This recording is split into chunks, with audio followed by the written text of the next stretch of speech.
fecundación, porque así está marcado en el temario. Entonces, de fecundación, pues es simplemente que recuerden que ya se tuvo que haber visto espermatogénesis, ya se tuvo que haber visto ovogénesis, y que el resultado de ambos procesos, es decir, de la espermatogénesis, un espermatozoide, tanto estructural como funcionalmente hablando maduro, y un ovocito secundario van a ser las células que se van a unir para podernos dar lugar a lo que se denomina un huevo cigoto. ¿Okay? Este huevo cigoto lo vamos a definir como la unión de estas dos células que al final del día van a darnos lugar a la unión del pronúcleo masculino con el pronúcleo femenino. ¿Okay? Entonces, ¿qué marca como tal el temario de embriología de hablar de este tema? Pues en primer lugar, el transporte de gametos, luego de qué está compuesto el semen, que es el transporte ovular, la prevención de la polispermia, los bloqueos rápido y lento de estos y su importancia en medicina, cómo ocurre la fecundación, cuáles son esas etapas que conllevan a que se dé este proceso y finalmente lo que siempre les suelen preguntar en los exámenes, que son las consecuencias biológicas de esta. Y en este orden vamos a irlo viendo.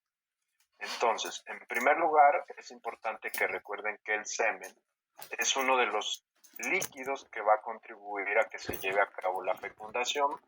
Recordar que este líquido va a estar constituido de la aportación de tres estructuras anatómicas del aparato reproductor masculino. El 70% de este va a venir dado por la vesícula seminal, un 20% por la próstata y alrededor de un 10% va a venir de lo que va a ser el epidídimo y las glándulas bulbouretrales. En este apartado yo les doy la recomendación. Hay unas tablas que luego están en los libros de histología que traen qué proteínas aporta cada glándula. Ha habido ocasiones que en la parte de embriología preguntan esto. Entonces yo sí les recomendaría que le echaran una ojeada. ¿Qué es importante recordar de la vesícula seminal? Va a aportar lo que va a darnos la movilidad al espermatozoide a partir de la fructosa. Recordar que la fructosa es el carbohidrato o hidrato de carbono que nos va a permitir que el espermatozoide se mueva. También nos va a dar las prostaglandinas. Estas prostaglandinas son muy importantes porque van a permitir que la cola del espermatozoide se pueda mover.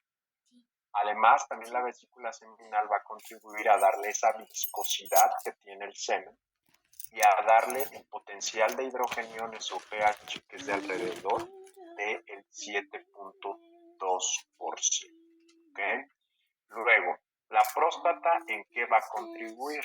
Esta, pues su función primeramente es que este semen tenga la capacidad de tener licuefacción y va a tener dos aportaciones importantes. Un ion que es el zinc, que este zinc, ¿para qué nos sirve durante la cuestión de la fecundación? Nos va a permitir que se condense el material genético. Es muy importante que lo recuerden. Y nos va a dar lo que es el antígeno prostático específico.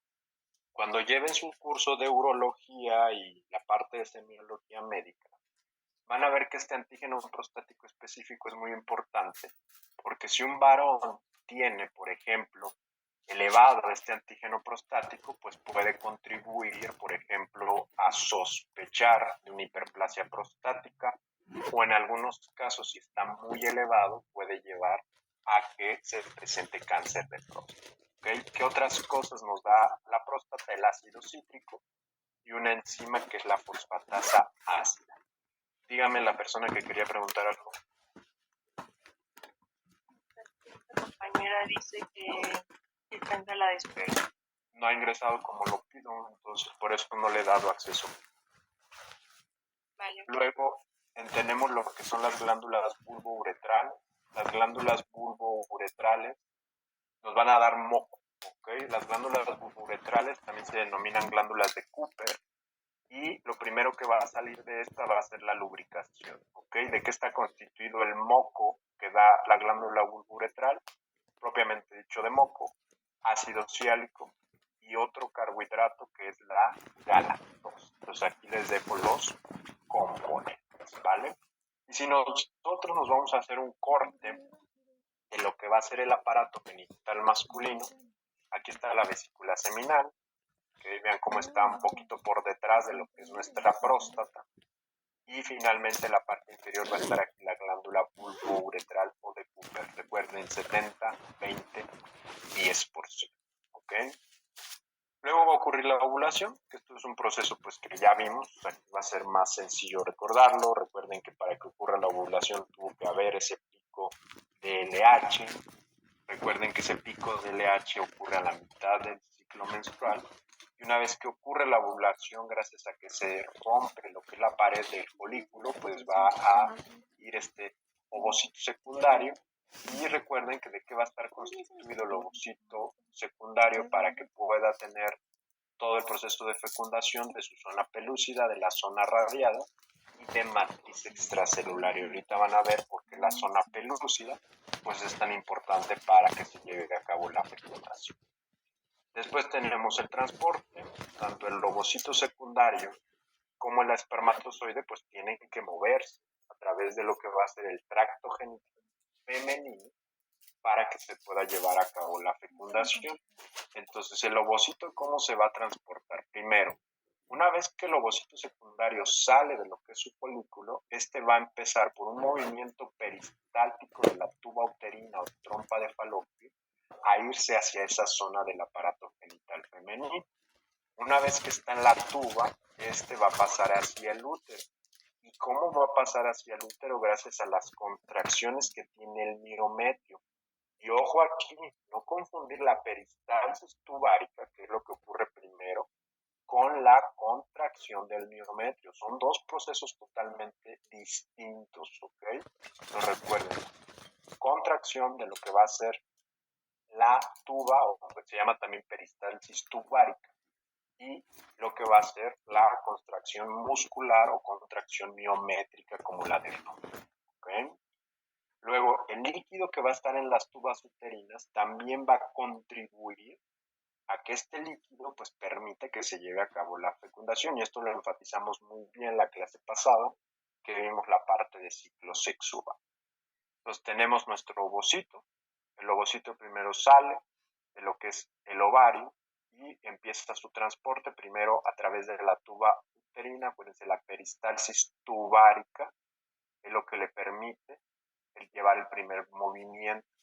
Y una vez que llega hacia lo que va a ser el útero, la contracción del miometrio es lo que lleva al final del día que se pueda encontrar con un espermatozoide, pues si es que ocurrió en algún momento relación sexual o coito, ¿ok? Y en cuanto a tiempos, pues dice la literatura que en promedio, transporte del ovocito por todo esto que es la tuba y el útero, va a tardar de 3 a 4 minutos, ¿ok? Luego, también es importante, y esto lo menciona muy bien Carlson, que hay dos fases en el transporte del ovocito. Uno que se denomina fase lenta o transporte lento, que este va a ocurrir a nivel de lo que va a ser la ampolla uterina. Y esto pues es muy clásico que lo pregunten. Recuerden que en esta zona, la ampolla uterina, es donde se va a llevar a cabo lo que va a ser la fecundación. Y también recuerden que la ampolla uterina es el principal lugar de embarazos ectópicos. El 70% de los embarazos ectópicos ocurren en la ampolla uterina. ¿Y a qué se debe el transporte lento? Pues a que hay edema y disminuye la peristalsis o la contracción del miometrio. ¿Okay? Y existe otra fase que es la fase rápida. Esta fase rápida va a ocurrir una vez que el ovocito secundario atravesó lo que es el istmo y llega propiamente a lo que es el útero, en específico al endometrio, y este ocurre alrededor de 8 horas y está controlado por progesterona. Recuerden que la progesterona, a nivel de lo que va a ser el útero y las tubas uterinas, su función va a ser relajar todas estas estructuras, ¿okay? Entonces esto lo han llegado a preguntar. Y en promedio, ¿cuántas horas después llega un ovocito al útero? Dice la literatura que 80 horas. Si lo traducimos entre 24, que es lo que dura un día, pues como les decimos, dura en promedio de 3 a 4 días. Recuerden que si este no es fecundado, pues va a caer en un proceso de atresia. Y eso fue el transporte de lo que va a ser el ovocito. Luego vamos a tener lo que es el transporte del espermatozoide. ¿Y cuándo va a ocurrir? Pues después de que ocurre la espermatogénesis. Y se da gracias principalmente a fluidos como líquido del testículo, que pasa por los túmulos seminíferos, después el epidídimo. Y está escrito en la literatura que el espermatozoide en promedio pasa 2 semanas, o a veces menos, como 12 días, en el conducto del epidídimo. ¿Okay? ¿Y para qué va al epidídimo? Un espermatozoide, recuerden, que no es solo que esté anatómicamente bien el espermatozoide, también tiene que sufrir una cosa que se llama maduración bioquímica. Y la maduración bioquímica ocurre en el epidídimo. ¿Okay?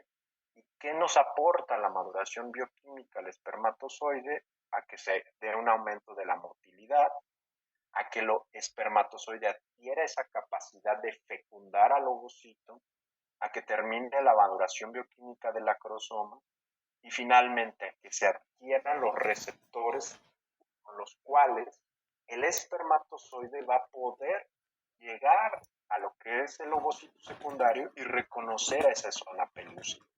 Y en específico la proteína que nos importa para el agua, que va a hacer esa identificación de la zona pelúcida, es la ZP3. ¿Okay? Eso también lo suelen preguntar bastante. Y miren, aquí está. En total tenemos 4 glucoproteínas. La de importancia para el ser humano es la ZP3. Y la unión de ZP3 con el ácido siálico nos va a permitir que se lleve a cabo una reacción que le vamos a denominar reacción acrosómica. Y ahorita vamos a ver en qué consiste esta reacción. Entonces, después tenemos, si ustedes recuerdan, primero estaba en el epidídimo. De ahí el espermatozoide va a pasar al conducto deferente. Una vez en el conducto deferente se va a dar la mezcla de lo que van a ser las secreciones de la vesícula seminal con las secreciones de la glándula prostática. Y está descrito en los espermiogramas y en lo que menciona la Organización Mundial de la Salud, que en promedio un hombre va a eyacular de 2 a 6 milímetros de semen. Y esto en promedio va a contener de 40 a 250 millones de espermatozoides. ¿Okay? Una vez que se dio esta mezcla, pues podemos hacer un resumen, ¿okay? Para que vean cómo el transporte del ovocito con el transporte del espermatozoide, pues en un momento van a unirse. Entonces, el espermatozoide, ¿cómo va? Primero está en el testículo, donde se realizó la espermatogénesis, pasa al epidídimo para la maduración bioquímica, se eyacula, pasa al conducto deferente, vesícula seminal, próstata, uretra, ¿okay? Una vez en la uretra se expulsa llega a la vagina y la vagina a su vez pasa al canal cervical, del canal cervical al cuello uterino, del cuello uterino a la tuba, la tuba al istmo y finalmente llega a la ampolla. Insisto, la ampolla es el lugar donde va a ocurrir la fecundación, ¿ok? Entonces esto se los pueden llegar a preguntar, ¿ok? Y si ponemos los esquemas que les pone Carson, pues vean cómo básicamente es lo mismo. Primero el transporte del testículo al epidídimo, la maduración bioquímica en el epidídimo, que les digo puede durar hasta 2 semanas, el paso al conducto deferente, llega a la vesícula seminal, se mezcla con el líquido prostático y finalmente se eyacula. Y en el contexto de la mujer, pues llega, se depositan los espermatozoides en la vagina, hay una elevación del pH. Si ustedes recuerdan, el pH del espermatozoide era básico. En cambio, el pH de lo que va a hacer la mujer es un poco ácido. Entonces, ahí hay como una reacción de neutralización para que las dos células se puedan, pues, unir.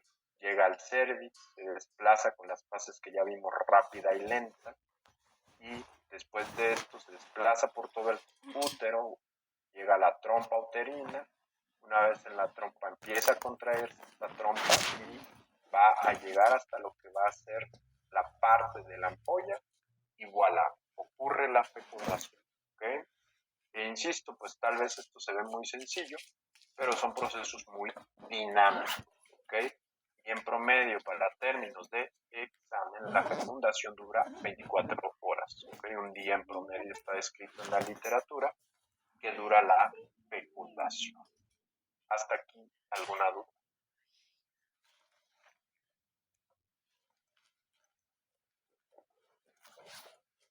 No, doctor. Bueno, y pues llegamos a que ocurra la fecundación como tal. ¿Qué es la fecundación? Porque siempre en los exámenes a veces les pueden poner definiciones. Es un conjunto de procesos que van desde que el espermatozoide penetra la corona radiada del ovocito secundario y finaliza con la fusión o la unión de lo que van a ser el pronúcleo masculino y el pronúcleo femenino. Acuérdense muy bien de eso. ¿Y cuáles son las 5 etapas que ponen los libros de embriología en relación a la fecundación? Primero, la penetración de la corona radiada del ovocito. En segundo lugar, que se adhiere y penetra la zona pelúcida. Esto, recuerden, tiene que ver con la reacción acrosómica. La fusión del espermatozoide con el ovocito secundario. Los mecanismos que evitan la polispermia. Recordar que hay 2 bloqueos de la polispermia, un bloqueo lento, un bloqueo rápido. Bloqueo rápido es simplemente que la membrana del ovocito se despolariza y en promedio se va a despolarizar de menos 70 a menos 10 milivoltios. Y hay otra cosa que es el bloqueo lento, y el bloqueo lento es que haya la salida de calcio, y menciona la literatura que el bloqueo lento es el más efectivo para evitar la polispermia. ¿Okay? Y finalmente, si ustedes siguieron la definición, pues la fecundación al final del día termina con la formación y fusión de los 2 pronúcleos. Y la unión de los 2 pronúcleos nos va a dar lugar al huevo o cigoto. ¿Okay? Y vamos a ir viendo un poco de estos procesos. Entonces vean, este es un esquema de libros de embriología. Aquí están todos los procesos. El 1, recuerden cómo llegaba y tocaba lo que era la corona radiada. Después hace la reacción acrosómica, atraviesa la zona pelúcida, se fusionan las membranas y finalmente da la fusión de pronúcleos. Este es el pronúcleo masculino, este es el pronúcleo femenino. ¿Okay? Y desde ahorita les adelanto, esta zona pelúcida, ¿okay?, es la culpable de muchas enfermedades que veremos más adelante. Enfermedades como las placentas previas, enfermedades como el acretismo placentario, que hoy en día se llama espectro de placenta acreta. Y vean cómo algo tan pequeño del ser humano puede matar a una persona, en este caso a la mujer. Por ejemplo, los acretismos placentarios son invasiones o implantaciones anómalas que cuando nace el producto, la mujer se puede desangrar si no actúan rápidamente. Si algo tiene poder de comerse lo que quiera, es el trofoblasto. El trofoblasto es sumamente lítico, se come lo que le pongan, ¿okay? No tiene saciedad del trofoblasto, digo yo. Entonces, primer paso, penetración de la corona radial. ¿Esto cómo va a ocurrir? Movimientos flagelares del espermatozoide. Recordar que el espermatozoide tiene una enzima que es la hialuronidasa. Y no olviden que además la corona radial pues va a tener una densa capa de proteínas y una alta concentración de hidratos de carbono, principalmente el ácido hialurónico. ¿Okay? Y pues este ácido hialurónico es el que a través de la hialuronidasa que tiene el espermatozoide, pues lo va a digerir. De ahí que les digo que es muy sabio nuestro organismo, ¿vale? El esperma tiene la enzima y el ovocito tiene lo que quiere comerse esa enzima. No olviden nada más que el ácido hialurónico pues es un aminoglucósido y que los glucosaminoglucanos son al final del día polisacáridos, es decir, son hidratos de carbono. Esto lo pongo porque una vez les pusieron una pregunta en el examen que qué era el ácido hialurónico y se sacaron de onda. Yo sí estoy muy en desacuerdo que les pregunten en otras asignaturas, pues cosas que ni son de la asignatura. Esto lo deberían de preguntar en bioquímica, no en embriología. Pero bueno. Recuerden que los exámenes departamentales no son para que uno sepa si sabe o no, es simplemente para pues ver de qué manera se está aprovechando el estudio en la Facultad de Medicina.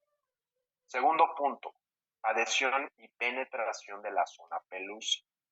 Una vez que el espermatozoide atravesó la corona radial, este va a llegar a esta zona pelúcida y gracias a la unión del ácido ciálico con el receptor que se llama ZP3, ocurre esta unión del espermatozoide a la zona pelúcida, ¿ok?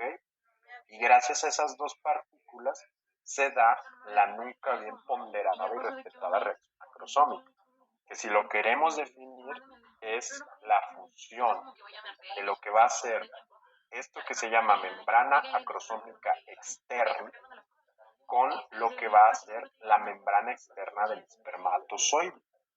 Y aquí no lo pone el esquema, pero se abre como un canal y a partir de este canal empiezan a salir estas enzimas líticas que son estas vesículas que están aquí llenas de vesículas, de enzimas, perdón, y eso conlleva que se lleva toda esta reacción acrosómica, ¿ok? ¿Cómo se da la reacción acrosómica? Primero hay una entrada masiva de calcio a través de esa membrana plasmática. Vean cómo el calcio juega un papel muy importante en muchas cuestiones de la fecundación. Entonces yo les digo de broma luego en los cursos de embriología, si usted no recuerda el ion, pues con este calcio tiene una probabilidad muy, muy alta de tener la pregunta de manera correcta. Después va a haber una salida de lo que va a ser sodio, entrada, perdón, y salida de hidrogenión, y esto al final del día va a aumentar el pH de lo que va a ser la región intracelular. ¿Bien? Luego, como les dije, se fusiona la membrana acrosómica externa con la membrana plasmática externa del ovocito, se libera ese contenido enzimático del acrosoma y esto va a permitir que las cuestiones que lleva internas el espermatozoide puedan pasar a través de esta membrana. En particular pasa todo lo que contiene el núcleo o pronúcleo masculino. Después se penetra la zona pelúcida. Dice la literatura, en específico Carson, que hay una propulsión mecánica de todo esto y una apertura. Y recuerden una enzima muy importante durante la reacción acrosómica que va a ser la crosina. No la olviden, por favor, porque esta enzima es muy importante. ¿Qué más pasa? En el espermatozoide hay un espacio que se denomina el espacio perivitelino. Entonces, este espacio es este, ¿ok? Y perdón, no es en el espermatozoide, aquí debería decir ovocito, ¿vale? Es en el ovocito. Y una vez que está adentro, pues empiezan a interactuar pronúcleo masculino con pronúcleo femenino, ¿vale? Y una vez que llegan ahí, entran en contacto. Y esto es algo muy nuevo, esto solo viene a partir de la sexta edición del Carson, y dice que la unión de la proteína insumo, que la da el espermatozoide, con CD9 o YUNO, que le llaman en la literatura, son las dos proteínas que al final del día permiten que se lleve a cabo el proceso o que termine este proceso. ¿Okay? El insumo, como se menciona aquí en la diapositiva, se va a encontrar en la membrana acrosómica del espermatozoide y durante lo que era la reacción acrosómica se va a trasladar a la membrana plasmática del ovocito. Entonces recuerden, insumo la da el espermatozoide, CD9 o YUNO la va a dar el ovocito. ¿Okay? Esto es muy importante porque es algo muy reciente y si lo han llegado a preguntar en los exámenes. Y si no hubiera reacción acrosómica, pues el insumo no podría unirse al ovocito. Entonces, es indispensable para que se lleve a cabo la fecundación que se ocurra o que lleve a cabo la reacción acrosómica. Sin reacción acrosómica no podemos terminar el proceso de fecundación. Esto recuérdenlo muy bien. ¿Okay? Y si nos vamos a la literatura científica, vean, aquí están las proteínas que les digo, y sumo lo daba lo que era el espermatozoide, y uno lo daba el ovocito, y vean cómo esto permite que se lleve a cabo toda la reacción acrosómica y toda la cuestión de la fecundación. Vean lo que ya les habíamos dicho, que atraviesa la corona radiada, empieza a liberar sus enzimas que tiene la cabeza del espermatozoide, penetra como tal la corona radiada, la zona pelúcida, para finalmente llegar en contacto con el ovocito. ¿Ok? Todo esto pues es un esquema de lo que es espermatozoide y un ovocito. ¿Ok? Después vamos a tener lo que es la prevención de la polispermia. La prevención de la polispermia, recuerden que se va a llevar a cabo una vez que ya se unieron el pronúcleo masculino con el pronúcleo femenino. Si no se dio esa unión, no puede haber bloqueo de la polispermia. ¿Okay? ¿Y por qué se da el bloqueo de la polispermia? Con el fin de evitar que más espermatozoides ingresen y fecunden ese ovocito. Y aquí nada más, pues como cerrando la idea, hay ocasiones que estos bloqueos fallan. Y cuando estos bloqueos fallan, puede ocurrir un proceso que se llama dispermia. ¿Okay? ¿Qué es la dispermia? Que penetren dos espermatozoides y lleguen al ovocito. Es que cuando la Y compré así no obtener sabía que algo que se llama un cigoto el lenguaje era tan triploide. ¿Okay? complejo. Y las triploidías, si ustedes recuerdan, Pero ya son sé cuál va a ser mi nueva causales inversión. de lo que son enfermedades como los embarazos por enfermedad trofoblástica gestacional. De hecho, las molas incompletas tienen triploidías generalmente. ¿Ok? Entonces recuerden eso. Y bueno, entonces, ¿en qué Pues será de super consistían ayuda si yo ya la los cargo todo el bloqueos? tiempo y El a ver si no bloqueo voy a ver rápido consiste en pretextos esa para marearme. despolarización que va a haber de la membrana, que como les dije va de menos 70 milivoltios a más 10 milivoltios, no era menos, era más. Y esto ocurre en promedio de 2 a 3 segundos después de que ya se unieron como tal el ovocito con el espermatozoide. ¿Okay? Y como les digo, ¿cuál es el fin en este caso del bloqueo rápido? Impedir que más espermatozoides se adhieran a la membrana plasmática del ovocito y por ende evitar embarazos múltiples. ¿Okay? Luego, tenemos el bloqueo lento. El bloqueo lento es que van a haber unas cosas que se llaman gránulos corticales. Y estos gránulos corticales van a contener calcio. ¿Okay? Y el que ocurra el bloqueo lento de la polispermia va a permitir finalmente que se fusione el espermatozoide al ovocito. Y si ustedes recuerdan, para concluir la segunda meiosis del ovocito, que este ovocito estaba localizado en metafase 2, tiene que ocurrir la fecundación. ¿Okay? Entonces recuerden esto porque es muy, muy importante. ¿Vale? Y vamos otra vez a los esquemas. Vean qué padres están aquí los bloqueos lento y rápido. Vean cómo aquí está el bloqueo rápido. A través de minutos, segundos, se da como tal esa despolarización. Y después van a ocurrir lo que son los bloqueos lentos, que eso es a través de la salida de calcio. ¿Okay? Ha habido ocasiones, no sé si este año lo vayan a preguntar, pero hay otras proteínas que pueden inhibir a los receptores ZP y uno de ellos es la ovastacina. Aquí se las dejo por si se las llegan a preguntar. ¿Okay? Luego tenemos la reacción de zona. ¿Okay? ¿Qué es la reacción de zona? La reacción de zona es que una vez que ya salió el calcio para hacer el bloqueo lento, este calcio va a difundir a través de la zona pelúcida. ¿Ok?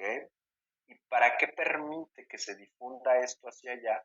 Para que se hidrolicen las otras receptores como el ZP2 y parte del ZP3. Y este es otro mecanismo por el cual se inhibe que entren más espermatozoides. ¿Okay? Y aquí sí quiero ser muy enfático. No es lo mismo reacción de zona que bloqueo lento de la polispermia, porque luego los confunden y les dicen que es lo mismo. No es lo mismo. El bloqueo lento de la polispermia es solo esa salida de calcio, ¿ok? Y la reacción de zona es que ese calcio activa la hidrolización de los receptores de ZP, en específico ZP2 y ZP3, ¿ok? Entonces, por ende, no son lo mismo, ¿ok? Uno es salida de calcio y el otro es hidrolización de receptores ZP, ¿ok? Lo que sí se concluye es que ambos procesos evitan la polispermia. Eso sí es muy, muy cierto. Y una vez que el espermatozoide llegó, pues va a terminar o va a activarse metabólicamente el ovocito. Y esto va a inducir otra segunda secreción de pulsos de calcio. Por eso es que yo les digo, si no conocen, John, que les preguntan, contesten calcio. La probabilidad de que la tengan bien es muy, muy alta. ¿Okay? Una vez que se activa el ovocito secundario metabólicamente hablando, intensifica su respiración, su metabolismo, No, hay justo, sodio, hay espérate, porque hidrógeno, yo tampoco lo he aumenta hecho. el pH de este y se Yo te digo activa que algo apenas que el es viernes el salí a metabolismo correr. oxidativo de este ovocito. Y también ocurre a la par la descondensación de ese material genético. Si ustedes recuerdan la No te preocupes. espermatogénesis, el material genético está Ves que condensado él es muy gracias a lo que entendido. van a ser la presencia de protaminas, que estas protaminas sustituían a las histonas. Y pues una vez que ocurre la fecundación, pues tiene que descondensarse el material genético para que se una el material genético del padre con el material genético de la madre. ¿Okay? Finalmente, ¿cómo se va a romper estas protaminas? Gracias a la reducción de unas puentes que se llaman puentes disulfuro, y estos separan rápidamente la cromatina para formar el pronúcleo masculino, y todo este proceso, según Bruce Carson, toma en promedio de 6 a 8 horas. ¿Okay? Y entonces el último proceso o parte de la fecundación es que se concluye la meiosis 2 y que se forman los pronúcleos masculino y femenino. ¿Okay? Y recuerden, esto también lo preguntan mucho, también la fecundación nos va a ayudar a que termine la segunda división meiótica del ovocito y que se libere el segundo cuerpo polar. ¿Okay? Y todo esto ocurre en el espacio perivitelino. ¿Okay?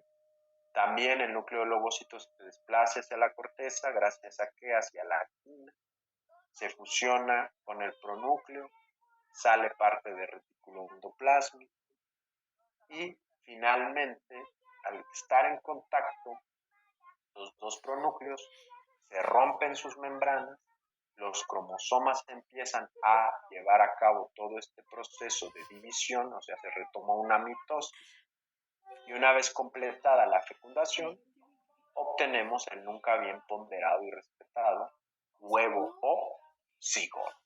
¿Okay? Y esto también lo suelen preguntar bastante. ¿Cuáles son las consecuencias de la fecundación? 1. Finaliza la segunda división meiótica de los ovocitos. 2. Se da el restablecimiento del número diploide, ¿okay? Es decir, ese 46 se tiene que recuperar. Y si es varón, pues es 46XY. Si es mujer, 46XX. Nos permite que se lleve a cabo la variación genética. Y aquí nada más recuerden, la variación genética que tenemos entre cada individuo es del punto 1%. Se da la determinación del primer sexo del ser humano, que es el sexo cromosómico genético, ese 46XX o 46XY.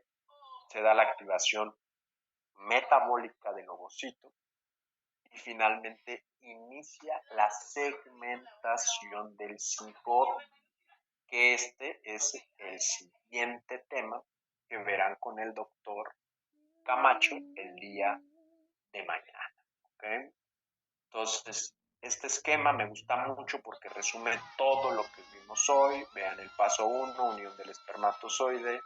Paso 2, penetración de la corona radiada. Paso 3, unión del espermatozoide con la membrana. Paso 4, fusión o fecundación propiamente dicho. Paso 5 es exocitosis o salida de gránulos corticales. Paso 6, los bloqueos de la polispermia. Y en estos 6 pasos se resume toda la fecundación de lo que va a ser el ser humano. Y bien, aquí está el espacio perivitelino. Esto sí se los pueden preguntar, ¿en qué lugar se lleva a cabo la fusión de los pronúcleos? En el espacio perivitelino. ¿Okay? O algo también que luego les suelen preguntar, la zona en donde se da esto se llama anfimixis. ¿Okay? Ese terminito viene en el arteaga, ¿okay? Para que lo tengan presente, ¿vale? Y pues con esto yo concluyo. Realmente fecundación es un tema corto. Yo siempre cuando doy clases de esto pongo fecundación y segmentación juntas, pero pues yo no hice el temario, entonces hay que respetar las reglas del profesor titular. Entonces, no sé si hay alguna duda en relación a la parte de fecundación. Profe, ya tengo una duda. Adelante. Bueno, estuve leyendo unas partes de segmentación y todo eso y como que quería saber la diferencia de cuando se le llama cigoto, ¿cuál era el siguiente? Era cigoto, Después se llama blastocisto, después se llama mórula. ajá, pero más o menos como en cuánto tiempo. Es que yo vi que después de las 24 horas ya no se le llama cigoto, ya se le llama, creo que embrión. No, es que ahí, eso es la primerita clase. Lástima que ustedes yo no se las di. A ver, primero, el primer día, que es lo que les digo, que dura la fecundación, dura 24 horas, solo en ese periodo se le llama cigoto o huevo. Al segundo día y en promedio hasta el séptimo día de vida, a eso se le llama blastocisto. ¿Okay? 7 días, primera semana. Segunda semana de vida se le denomina disco bilaminar. ¿Okay? Luego, tercera semana de vida se le llama gastrula. Cuarta semana de vida se le llama neurula. Y ahora sí, recapitulando los dos términos que deben de manejar sí o sí. Un embrión es hasta la tercera semana de vida y de ahí hasta la octava. Sí hay gente que van a escuchar que antes de la tercera semana le llaman embrión, pero eso está mal. Las palabras hay que saberlas utilizar de manera correcta. Embrión, conceptualmente hablando, es hasta la tercera semana. Antes de eso no puedes denominarle embrión. ¿Por qué? Porque la primera semana es blastocisto, a la segunda semana es disco bilaminar. ¿Okay? Entonces es muy importante tener eso. Luego, mórula se define como esa blastocisto que va a tener en promedio de 16 a 32 células. ¿Okay?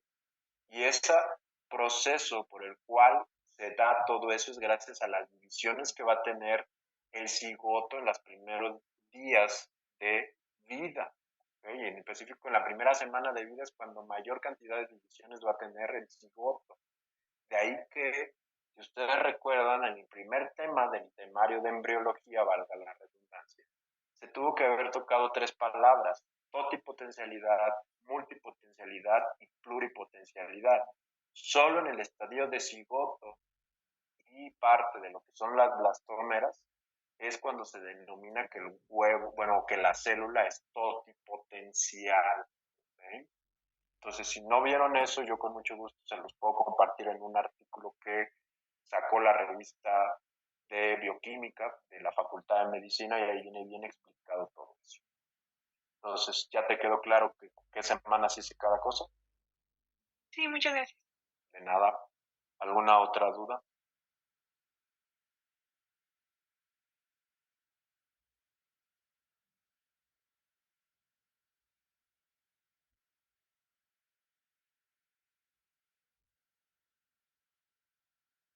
Bueno, pues si no hay más dudas, nada más déjenme ver cuándo me toca volverlos a ver.